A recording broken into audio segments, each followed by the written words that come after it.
Voilà, la recherche française, c'est ça. C'est d'abord l'université de Paris qui est non pas 14e, Antoine, mais 13e.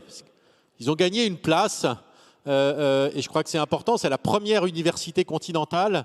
Mais c'est surtout ce qu'on a vu, c'est-à-dire le président directeur général du CNRS qui, ce matin, est au milieu des entrepreneurs, des entrepreneuses. C'est cette diversité, c'est cette fluidité entre ces mondes qui est en train de se créer. Voilà, c'est ça la recherche française, c'est ça qu'on est en train de construire. Et vous l'avez compris, pour répondre à des enjeux de société qui sont immenses.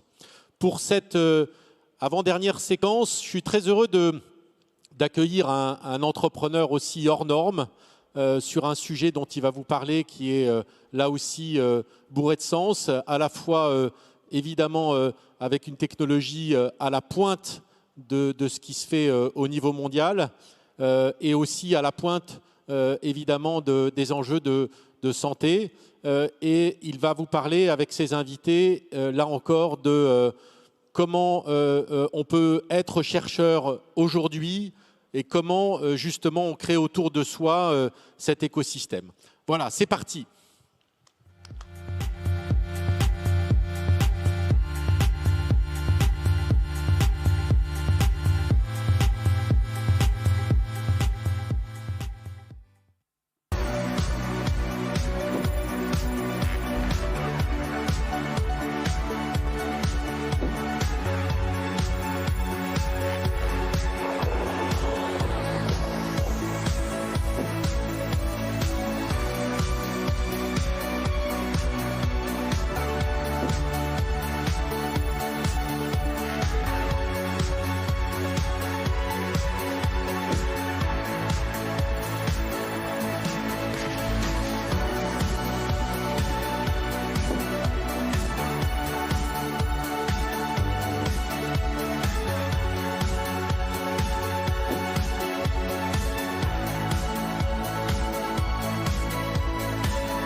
Bonjour tout le monde. Merci Nicolas pour l'invitation.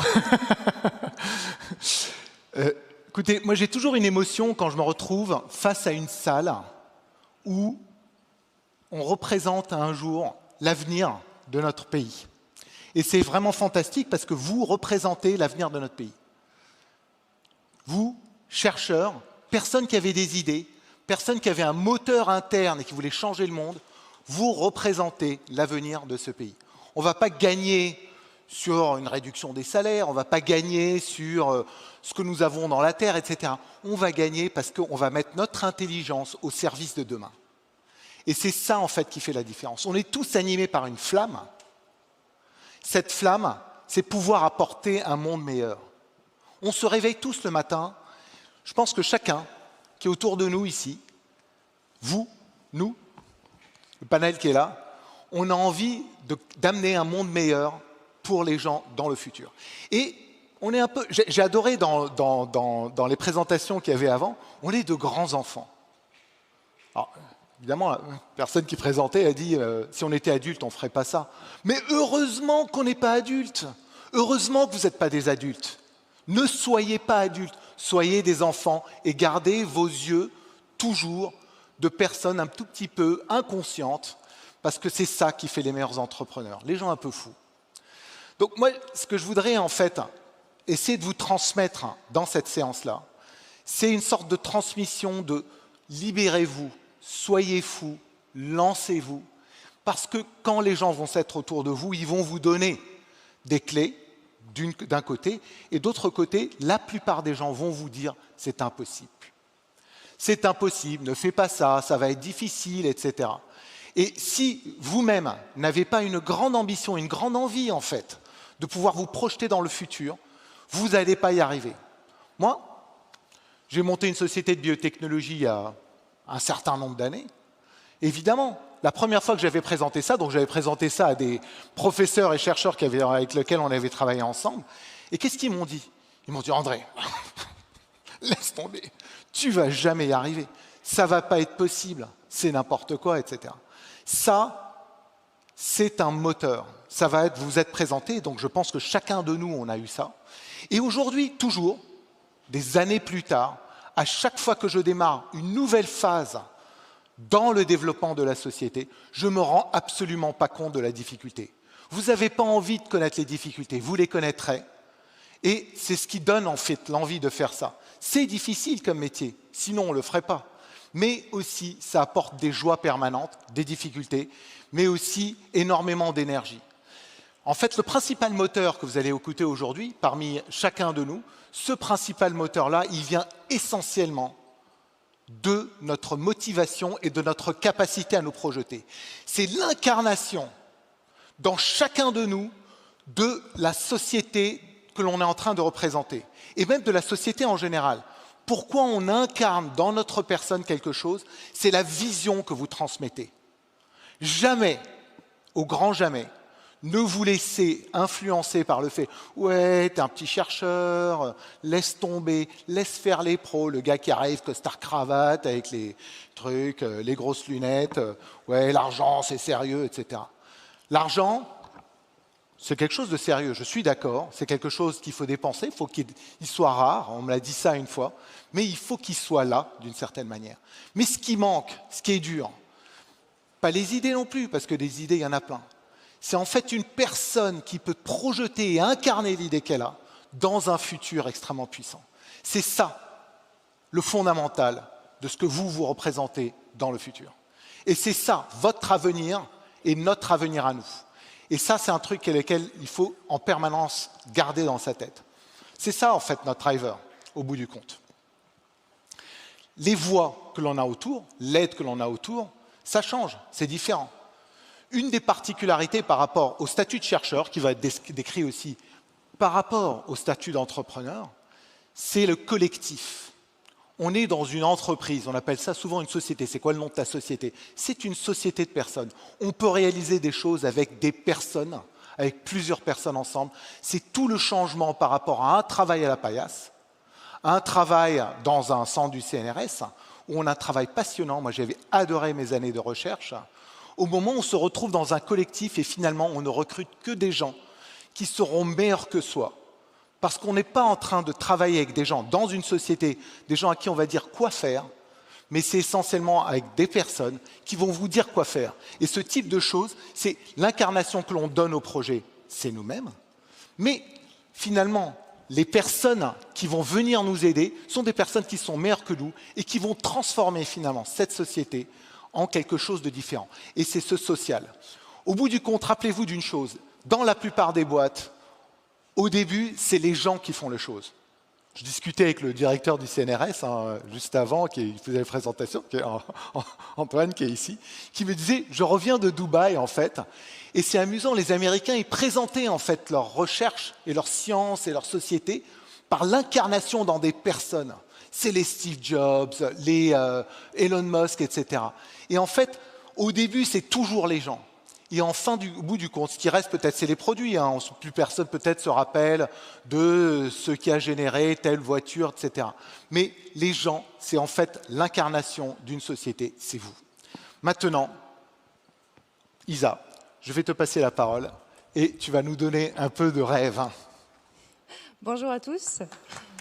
Oui, on peut déjà le remercier.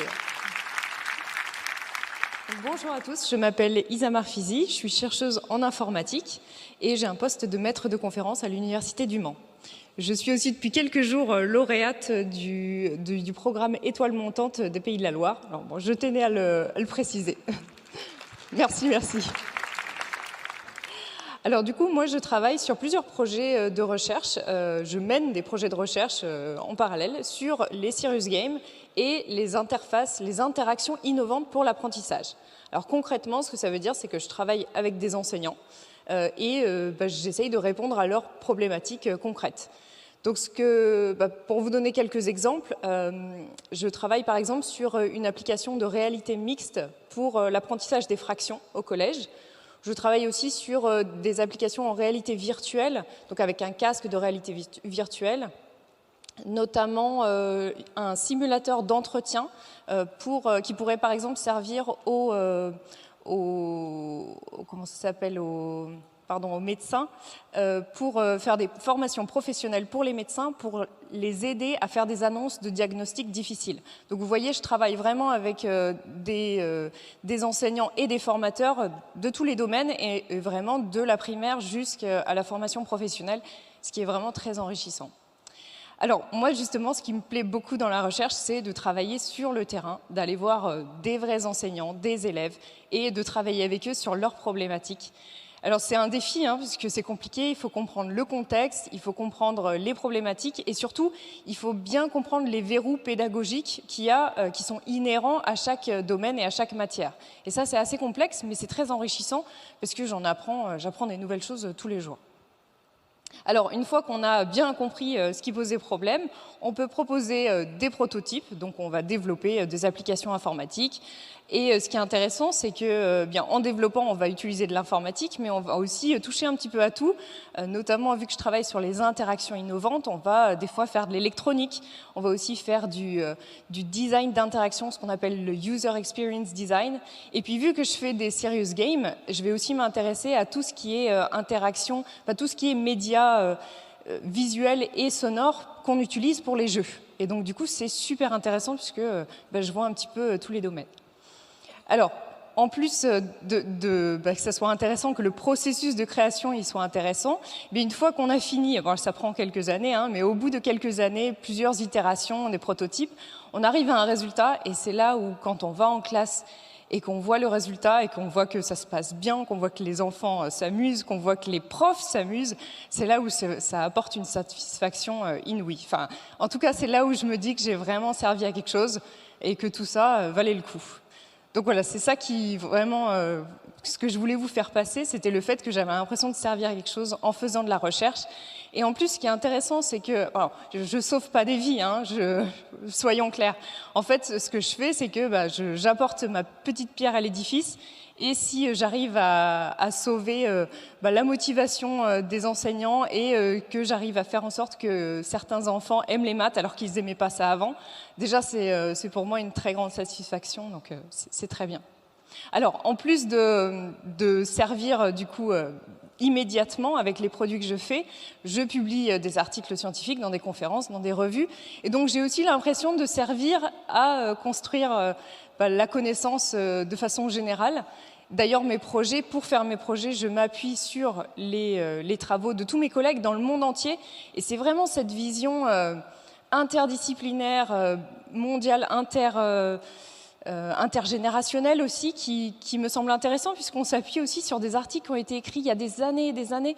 Et je trouve ça vraiment beau, en fait, comme façon de voir les choses. Il n'y a pas du tout de compétition, en fait. Bon, il peut y en avoir aussi de par ailleurs, mais je trouve que c'est une belle vision collective de la recherche, et on est tous là pour apporter notre pierre à l'édifice. Donc voilà, je crois que c'était juste pour vous expliquer, j'ai l'impression de servir non seulement concrètement maintenant, mais j'ai aussi l'impression que mes travaux vont servir à l'avenir. Et puis, bon, ça peut paraître peut-être un peu... Non, il faut que j'arrête ? Pas du tout. J'allais te poser une question, c'est pour ça, ne t'enfuis pas alors que je m'approche de toi. C'est pas du tout pour arrêter. C'est assez intéressant. En fait, ce qui est intéressant, c'est récemment, j'ai eu une conversation avec un certain nombre de personnes lundi, où on parlait en fait quelles pouvaient être les technologies du futur, qu'est-ce qui pouvait apporter quelque chose. Et alors on était tous là, ouais, la thérapie génique et cellulaire, le truc, la biologie de synthèse, le cloud, l'énergie, etc. Et au bout du compte, ce qui ressortait, c'est finalement pour que tout ça puisse se projeter, c'est finalement l'enseignement, l'éducation, la formation des gens. Et ça, c'est un monde futur que nous apporte Isa. Oui, pour la conclusion. Pas que moi, il y a plein d'autres personnes qui apportent. Mais effectivement, c'est en tout cas ce qui me fait lever tous les matins avec le sourire aux lèvres, contente d'aller au travail.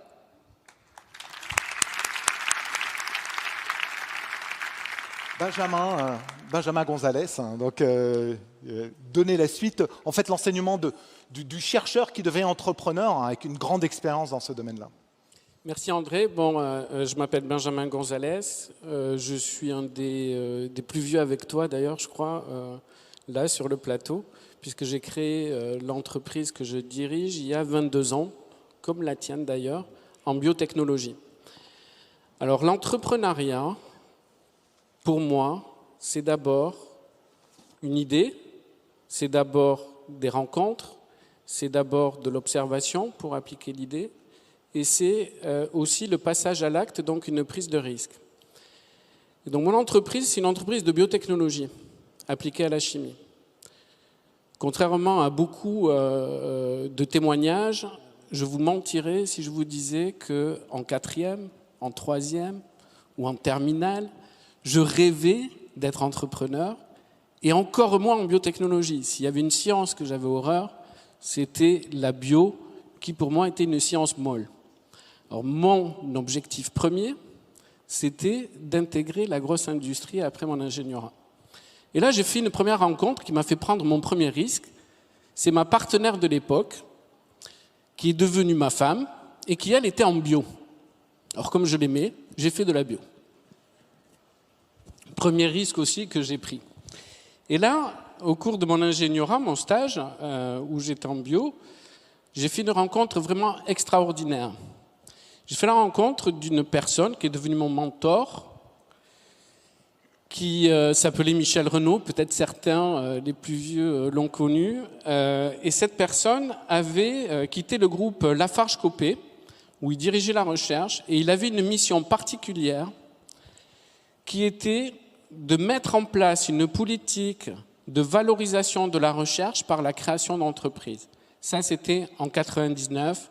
C'était la loi sur l'innovation avec le gouvernement Jospin et M. Allègre.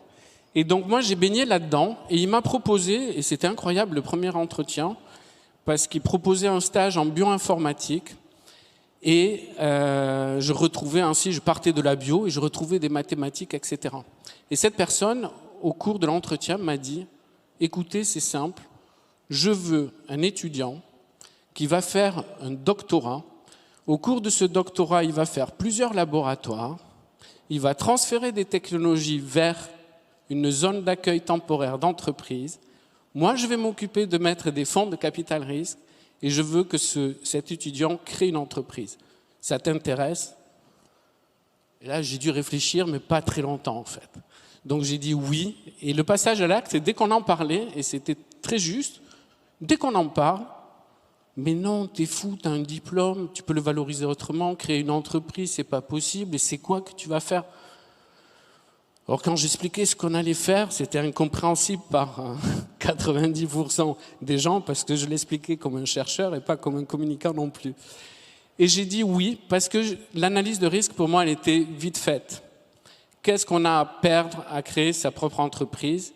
On crée son futur, on a son destin, on va devoir convaincre, on va devoir apprendre, s'ouvrir à beaucoup, beaucoup de disciplines. Et c'est comme ça que très vite, après la création de l'entreprise, la première chose qui m'a plu et où j'ai dû m'adapter, c'est m'entourer et recruter du personnel plus qualifié que moi autour de moi, donc de vrais chercheurs, déjà, des financiers, pour lever les fonds, qui nous ont donné le moyen de notre développement et en fait, de se faire plaisir. Et donc, je terminerai par ça. Tout le monde connaît l'adage. Ils l'ont fait parce qu'ils ne savaient pas que c'était impossible. Et bien, j'espère que beaucoup d'entre vous, vous allez le faire parce que vous ne savez pas que c'est impossible. Merci beaucoup. Merci Benjamin. Alors, la personne suivante qui va faire une présentation, alors c'est un champion du monde. Pour de vrai. Quand Alex m'a parlé la première fois, il parle de glisse. Moi, je suis un fan de glisse. Et parce que voilà, moi, je suis plutôt skieur, j'aime bien quand c'est dangereux, j'aime bien faire de la moto vite, etc. Lui, il fait plus de 100 km/h en kitesurf. Et ça, cette énergie qu'il arrive à dégager sur son kitesurf, il la transforme en énergie positive pour un monde meilleur. Alex, Parle-nous de l'incarnation de ton projet. Elle est belle cette intro, André, merci. Merci à tous d'être venus aujourd'hui. Merci à Nicolas, à Paul-François pour l'invitation. Effectivement, c'est un... Alors au départ, je suis sportif de haut niveau. J'ai fait une carrière dans le kitesurf et le kitesurf de vitesse pendant une quinzaine d'années. J'ai voyagé un peu partout dans le monde pour faire la meilleure performance possible, repousser les limites. J'étais un peu le chercheur de mon corps. Et du coup, ce qui m'a amené à effectivement réaliser de superbes performances. Aujourd'hui, j'ai le record du monde en kitesurf qui est à 107 km/h. L'idée, c'est qu'au bout du compte, qu'est-ce qu'on amène au monde. Moi, je suis passionné par la mer depuis que je suis né. J'ai mes parents qui m'y ont plongé dedans quand j'étais petit. L'idée, c'était de justement transférer cette passion pour l'univers marin dans quelque chose qui soit un peu plus grand, qui ait plus d'utilité pour le monde. On parle souvent de l'envie de changer le monde. Là, en l'occurrence, on avait, à travers le projet de Sirocco, on a l'ambition de changer le monde, l'ambition d'améliorer une industrie qui a très peu évolué ces 50 dernières années, qui a un besoin énorme de décarboner son industrie, c'est l'industrie du transport maritime. L'idée, c'est que on s'est fixé un exploit à atteindre qui est d'atteindre 150 km/h propulsé à la seule force du vent. Comme tu disais, probablement les gens pensent que c'est impossible. Nous, on ne le sait pas, on pense que c'est possible. Et du coup, aujourd'hui, c'est ce qu'on fait. On développe notre Speedcraft, donc un engin un petit peu fou, toujours tracté par le vent. L'idée, c'est d'utiliser cette force incroyable pour repousser les limites du possible. Et parce qu'on a fixé une barre très haute, voire même impossible, on sait qu'on va être obligé de développer des technologies. Alors comme tu disais aussi, Benjamin, l'idée d'avoir des gens qui soient plus intelligents que toi, qui t'accompagnent dans cette aventure, c'était un peu aussi la clé. Moi, je viens du monde du sport, je viens du monde du marketing. J'ai jamais fait des très hautes études scientifiques. L'idée, c'est qu'aujourd'hui, pour les besoins de ce projet fou, on a besoin d'avoir des gens qui soient beaucoup plus intelligents que soi. Moi, aujourd'hui, dans mon équipe, on est une petite quinzaine, tous basés à Marseille. On a 3 docteurs en physique parce que justement, on défriche, on étudie des pans de la technologie où on a besoin d'inventer justement, développer des technologies. Aujourd'hui, on travaille sur un phénomène notamment qui est la cavitation. Donc une façon de se déplacer dans l'eau qui soit beaucoup plus efficace que ce qui se fait aujourd'hui. Défricher ces domaines-là, c'est à la fois fabuleux et ça permet aussi d'embarquer des gens avec vous. Moi, c'était aussi l'utilité de créer Sirocco, c'était d'avoir des gens qui m'accompagnent et qui vont m'aider à atteindre nos objectifs, à développer des technologies, pour décarboner le transport maritime. Tous ces gens-là, on les embarque avec nous. C'est aussi le côté entrepreneur pancarte pour votre compagnie. On est l'ambassadeur du projet, mais finalement, il y a toute une équipe derrière vous et c'est surtout grâce à cette équipe qu'on arrive à atteindre nos objectifs. Voilà, c'est un plaisir de venir vous présenter ce projet et n'hésitez pas à vous lancer. Passionné, vous réussirez et vous réussirez à embarquer des gens avec vous.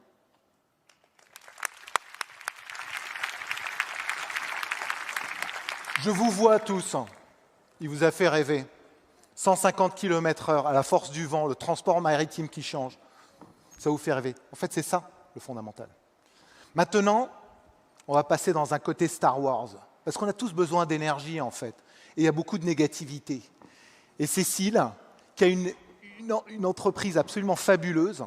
Je pense que les prochains Star Wars seront peut-être faits avec des technologies issues de la société que tu diriges, mais aussi un truc que tu m'as appris, en fait, c'est comment tu as réussi à travers toutes ces années, en tant que femme entrepreneuse, à transformer toute une énergie négative autour en du truc positif. Cécile, à toi. Bonjour à tous. Donc, Cécile Schmolgruber, présidente de Stereolabs. Donc notre objectif, c'est de développer la caméra la plus intelligente du monde. Et ça fait 10 ans qu'on travaille sur ça. On a eu une très belle aventure. On a travaillé en effet avec James Cameron sur la suite d'Avatar, mais pas que ça. On travaille sur de la robotique autonome, sur des projets passionnants. Et donc notre objectif, c'est de reproduire la vision humaine par ordinateur. Donc c'est très complexe, c'est très challenging parce qu'on se rend compte que la manière dont on voit et dont on perçoit les images qu'on voit est incroyable. Donc en termes de travaux de recherche, on en a pour des années encore pour essayer de vraiment répliquer la manière dont nos yeux voient de manière parfaite une image et la manière dont on l'interprète. André, voilà, en discutant avec lui, il m'a dit « Mais qu'est-ce qui te motive, toi ? Voilà, ça fait 10 ans. » Je lui dis « Écoute, moi, ce qui me motive, c'est de toujours repousser les limites. » Et quand j'ai monté mon entreprise, en fait, j'avais votre âge, j'étais en école d'ingénieur. Et c'était il y a 12 ans. Et il y a 12 ans, il n'y avait pas du tout de start-up en France. Et donc, j'ai eu la chance de faire partie d'une filière d'entrepreneurs de mon école d'ingénieur. Et c'était incroyable. Mais quand je parlais de mon projet autour de moi, combien de fois on m'a dit « Tu n'y arriveras jamais. C'est impossible. Non, ça ne marche pas. » Et étonnamment, ma réponse à ça, quand j'entendais « Tu n'y arriveras pas », je me disais « Je vais te montrer que je vais y arriver. » Et en fait, j'ai toujours converti ces choses qu'on me disait, alors on ne me le disait pas tous les jours heureusement, mais on nous le dit quand même assez souvent, et j'ai réussi à transformer ça en fait en motivation et en ambition personnelle et collective pour la société. Et encore aujourd'hui, en fait, ce qui me stimule, c'est justement dans les moments difficiles, c'est fou, il y a une certaine jouissance parce qu'on se dit, dans les moments difficiles, c'est là où on crée de la valeur. Quand tout va bien, en fait, on fait rien, on n'avance pas, quoi. On se laisse couler, on se laisse porter, comme disent certaines personnes. L'entrepreneuriat, c'est pas ça. C'est des initiatives, c'est dans les moments durs, c'est là où on pense et on développe des nouvelles idées. C'est jamais dans le confort. On est toujours dans l'inconfort. Et c'est ce qu'on fait à Stereolabs. Et c'est, en fait, une des différences avec notre société, c'est que on m'a toujours dit une technologie a un cycle de vie de 5 ans. Aujourd'hui, ça c'était il y a 12 ans. Aujourd'hui, une technologie dans mon domaine qui est la vision par ordinateur avec l'intelligence artificielle, une technologie, elle a une durée de vie de 2 ans. Donc il faut constamment se réinventer. Nous, on a monté une société dont l'objectif était de faciliter la captation des films en 3D. Ça n'a rien à voir avec ce qu'on fait aujourd'hui. C'est la même technologie, mais pas du tout la même application. Et quand j'en parlais, en effet, au début en France, c'était très compliqué. Donc nous, on a dit, OK, nous, c'est à l'international, on est parti en Corée. Nos premiers clients, c'est des Coréens. Et le deuxième, c'est James Cameron. Alors James Cameron, on l'a rencontré dans un salon à Las Vegas. On était au fin fond d'un salon parce qu'on n'avait pas beaucoup d'argent. On avait un petit stand d'1 mètre carré. Et on attendait là, on regardait, etc. Puis là, on voit débarquer 3 mecs, 3 Américains bien baraques. Et on voit les affiches, comme vous avez, et on voit Cameron Pace. Donc moi, je suis Olivier et Edwin, mes associés, attention, ils arrivent. Et là, ils arrivent, ils disent, vous pouvez nous faire une démo ? Donc nous, hyper stressés, parce que vous connaissez l'effet démo, ou bien sûr, quand vous appuyez, ça marche toujours au labo, au bureau, mais quand vous faites la démo, ça ne marche pas. Donc là, on appuie sur le bouton, et là, on avait un logiciel de calibration automatique de caméras 3D de cinéma, donc c'est un truc assez colossal, c'est 2 caméras Sony gigantesques, et on appuie sur le bouton, et en fait, ça zoome, et il y a tout qui se calibre mécaniquement, c'est assez sympa. Et là, ça marche bien, ils nous disent, on vous veut dans 1 semaine dans nos studios à Los Angeles. Ok, donc on ne peut pas dire non. Et donc on se retrouve 1 semaine plus tard dans les studios de Cameron, donc un studio gigantesque, et on fait la démo devant lui, son associé, et là il nous dit, ok, on veut travailler pour vous sur la suite d'Avatar. Okay. Donc ce que je vais vous montrer, c'est qu'il y a des moments pénibles, mais ce qui est génial dans l'entrepreneuriat, c'est qu'il y a des moments, par contre, c'est l'euphorie générale, quoi. Donc c'est les montagnes russes émotionnelles, donc il faut apprendre à encaisser ça. Mais moi, c'est ce qui me stimule. Et j'avais votre âge quand j'ai lancé ma boîte. Et en effet, heureusement, parce que ça demande une énergie folle. Mais surtout, choisissez les gens que vous écoutez. Voilà. Il y a des gens qui vont dire ça ne marche pas. Ne les écoutez pas. Il faut savoir sélectionner. C'est tout. Voilà. Merci.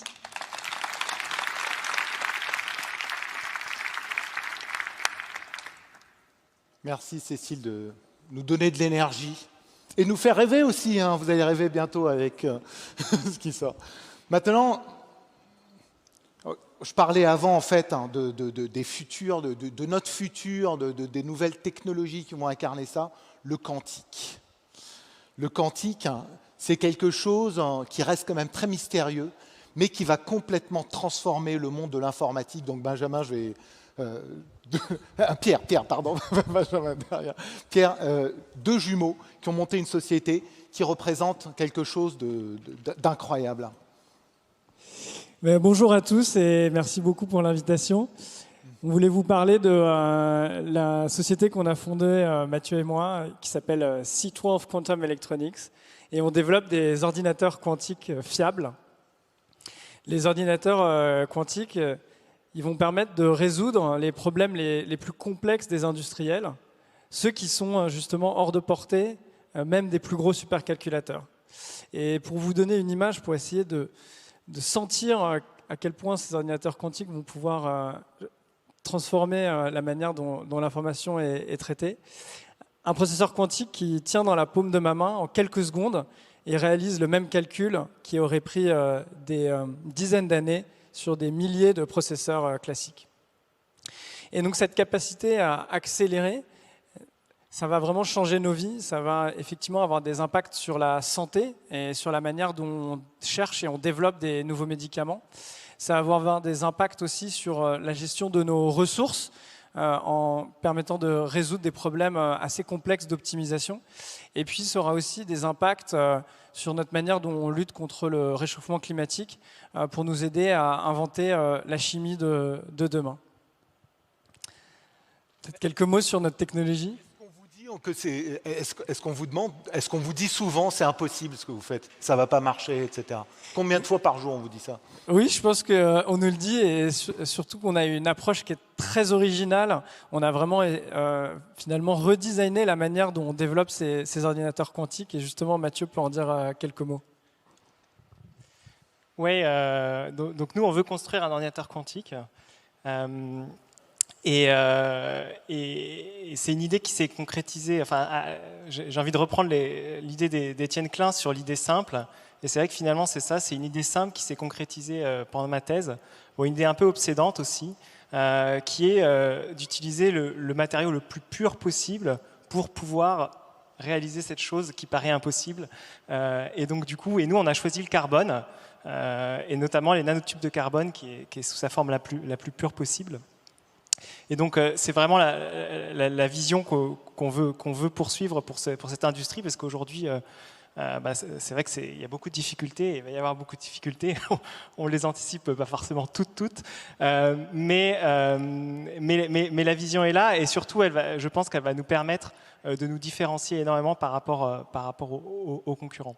Et pour ça, je pense que plusieurs personnes l'ont bien insisté, la puissance de l'équipe, et ça c'est vrai que c'est assez incroyable quand on part tout seul et que 2 ans après on se retrouve une vingtaine, et surtout des gens absolument extraordinaires qui sont bien évidemment meilleurs que nous, et ça c'est vrai que c'est assez incroyable. Et on cherche encore effectivement des gens pour nous rejoindre, donc n'hésitez pas. Moi, je voulais peut-être vous transmettre pourquoi finalement à un moment on se décide à monter une start-up. J'étais consultant en stratégie et je me décrivais moi-même comme quelqu'un de très averse au risque. Et en fait, à un moment, on a un déclic qui est pas très rationnel, qui est avant tout très émotionnel. À un moment, on le sent. Et c'est lié à une rencontre. Donc là, c'était avec Mathieu, donc une personne et une vision. Donc cette vision que pour résoudre les problèmes les plus complexes, on avait besoin de maîtriser le matériau le plus pur et le plus simple possible.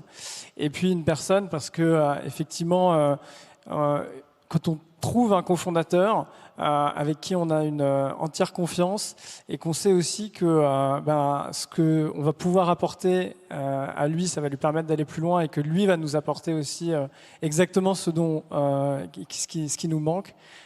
C'est ça qui, à un moment, permet ce déclic et de se lancer dans l'aventure.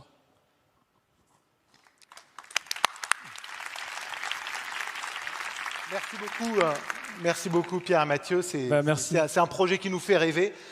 Un des points quand même extrêmement...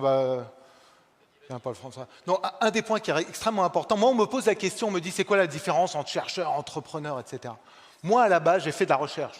La recherche, c'est génial, il faut mettre son cerveau, etc. Mais c'est quelque chose d'extrêmement discipliné, en fait. On ne fait pas de la recherche dans tous les sens, etc. Il y a une matière, il y a un protocole, un système, on écrit des papiers qui sont bien construits, un matériel, les méthodes et tout. Entrepreneur, c'est de la créativité, dans tout son sens. C'est de l'aventure.